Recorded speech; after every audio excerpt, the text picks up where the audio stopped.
Hey there everybody, and welcome back to Let's Play Pokemon Sapphire. Do you like having your time wasted? Well, believe me, by watching this video, you will indeed have your time wasted. Why? Because I forgot to off-screen the Ash collecting, and for some reason I decided to leave it in. That way, I waste your time, because all you get to see are lots of Spinders. Believe me, if you like seeing Spinders, then you will have a whale of a time. However, if you don't like seeing Spinders, then feel free to read an interesting book whilst this video plays on, because for the next 3 minutes, it is an absolute rabbit fest. It is a Spinderpalooza.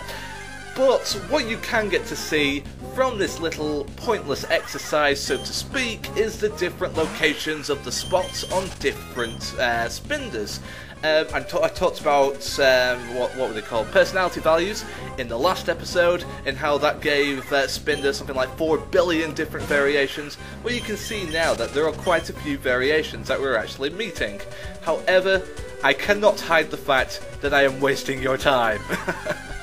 And I'm pretty much wasting mine as well, so I apologise for that. But if you want to cut for if you want to cut to 3 minutes, then feel free. But you'll miss most of my beautiful voice, and that is the only reason why you're here.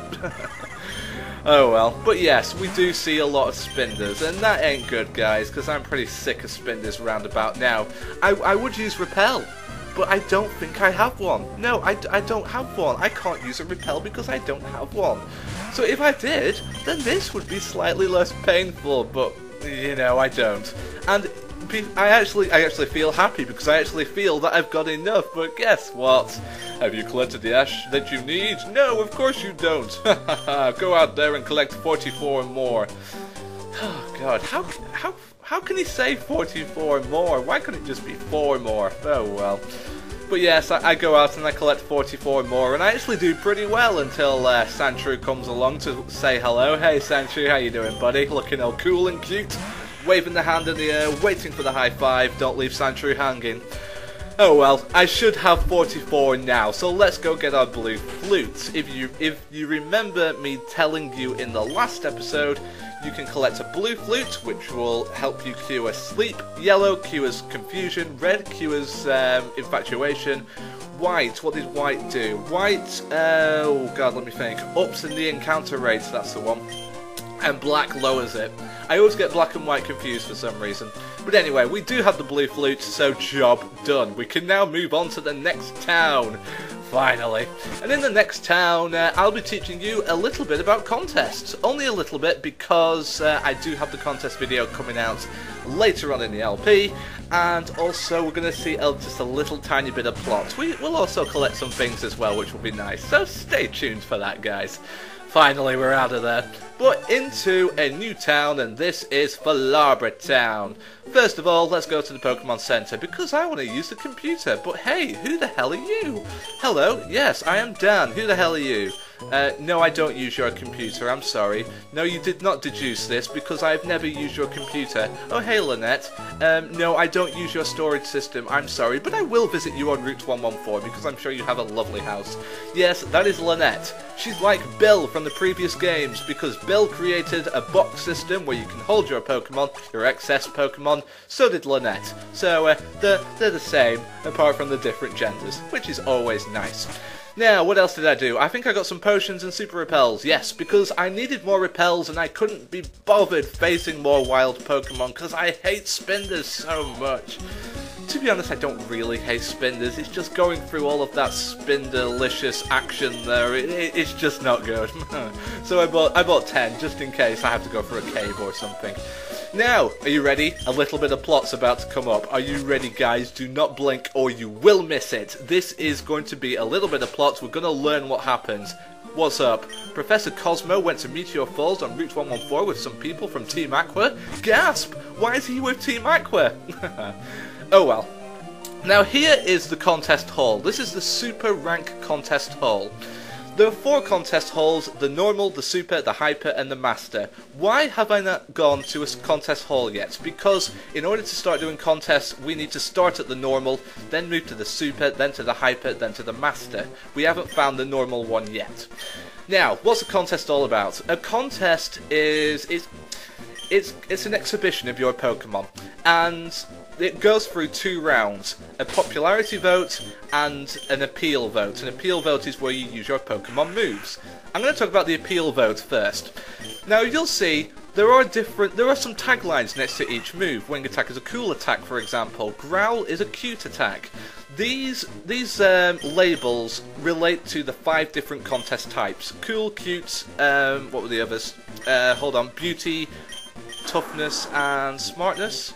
Did I say all 5 there? You could probably work out all 5 because I've shown you all 5 move types there. When you use such like a cool move in a cool contest, you will be liked by the judges which are judging you. That's basically all I'm going to say about round 2, but round 1 in a contest is all about getting votes, popularity votes, and you do this by raising your smart, cute, beauty, cool or toughness statistic. If you enter a cool contest, your Pokemon needs to have a high cool statistic, and you raise these statistics by using Pokeblocks. I'm about to show you here. You can track how cool your Pokemon is, how cool your beauty is, and it will show you. I'll show you in a second because we're actually going to feed a Pokeblock to a Pokemon. Now, this mini game will show you how to make a Pokeblock. However, first I need to tell you what kind of berry we're going to use. Now, I decided that I wanted to raise Nincada's beauty, just as an example. Now, you'll see spicy, dry, sweet, bitter and sour there. Each of the berries will have either a circle around 1 of them, or 2 of them, or 3 of them, or 4 of them, or 5 of them, and they relate to what statistics that berry will raise.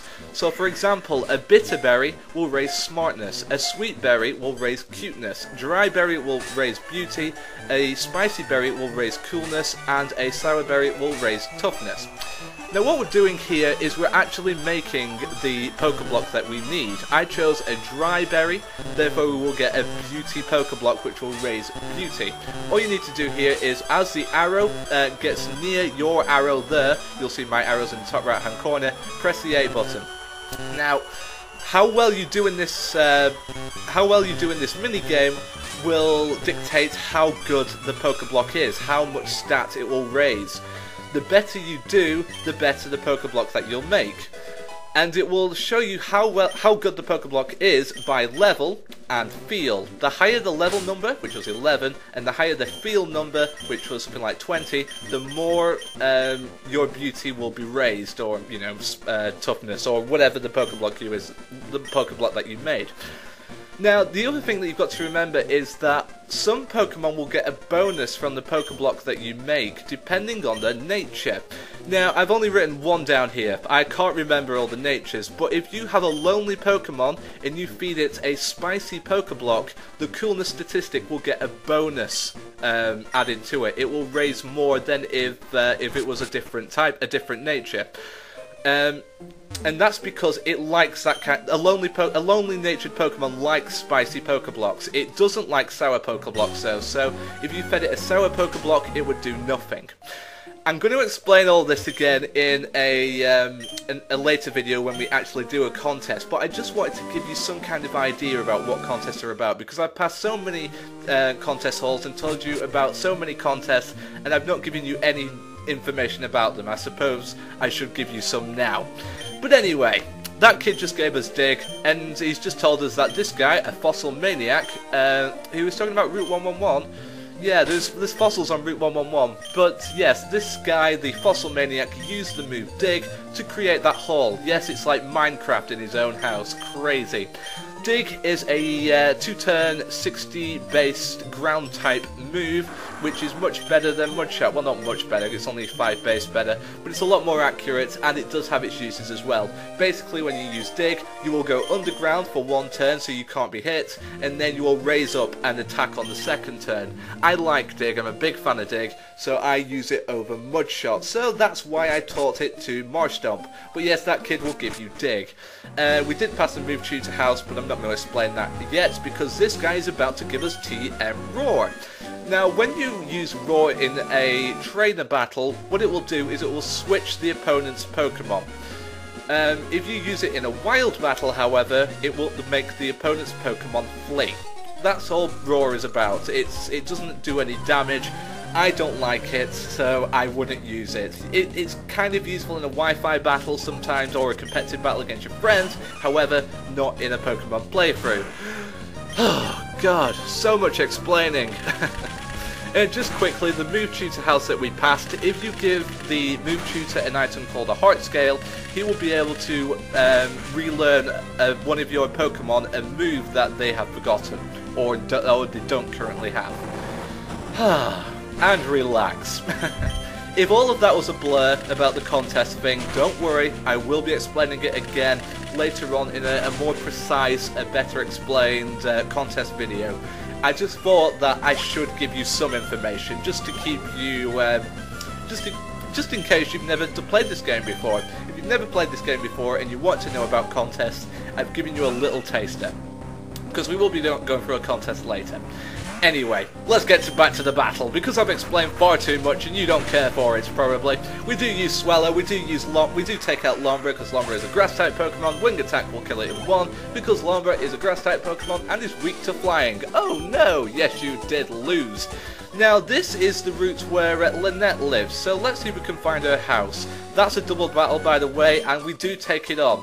Now, what Pokemon combination could you think of? Plusle and Minun was a Pokemon combination because they have, you know, abilities which work together. However, Roselia and Graveler?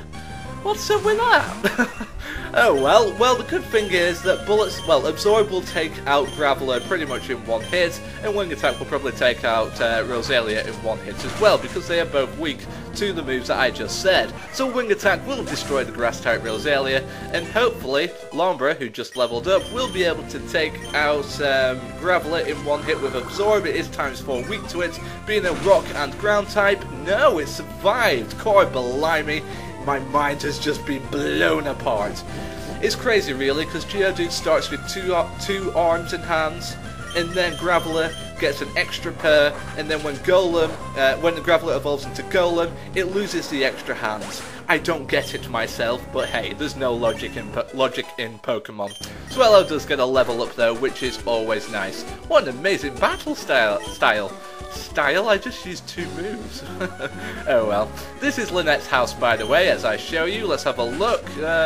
Oh my, what a filthy house. Oh damn, I'm sorry everything is so cluttered. Yeah, it's crazy, isn't it? But she apologises to us and gives us a Lotad doll to keep it quiet. And I'm really happy about this, because I love Lotads, and I have a Lotad doll, which is awesome. I think if you're playing Ruby, you get a C-Dots doll, but don't quote me on that. I'm sick of battling, so I try to rush through and dodge all the battles I can, but unfortunately I do see a Lotad, and finally I can take mercy on it, because I do love those Lotads. Now, you see the hole on the bottom left? It's like a square hole.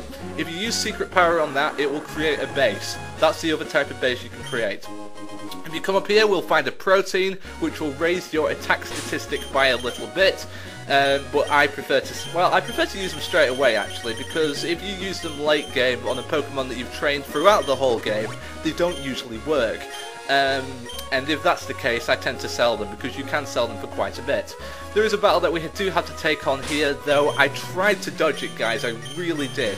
I see that it's I thought to myself that it's a fire guy. If you're lighting a campfire, make sure you have water handy. Yes, I think it's a fire guy. I kind of guessed because of the hair, because fire guys have crazy hair. Yes, this is Kindler Bernie, boy does he love to kindle. And because he's a fire guy, I thought I'd bring out Marshtomp just to make it easy for me, because Slugma, fire-type Pokemon, is obviously weak to the water gun, so therefore he dies in one turn. Hurrah, unlucky Slugma. Slugma is one of the worst Pokemon you'll ever see. It's just awful. It looks bad, it's just wrong. Wingull, though, is not actually that bad, because he actually confuses my Marshtomp. He can't actually attack a Wingull, because Wingull is a flying type, so he's obviously immune to the ground type moves, and water would be resisted because it's a water type itself. So I actually had to bring in Swellow, and Swellow gets hit by Supersonic, which is a very inaccurate move, but it does cause confusion. However, Swellow, being the beast that he is, he fights through it, and he kills the Wingull in one. Marshtomp does get a level, which is always nice, and that is the end of that. But I'm out of time, so I'll continue the adventure next time on Let's Play Pokemon Sapphire. See you later, guys.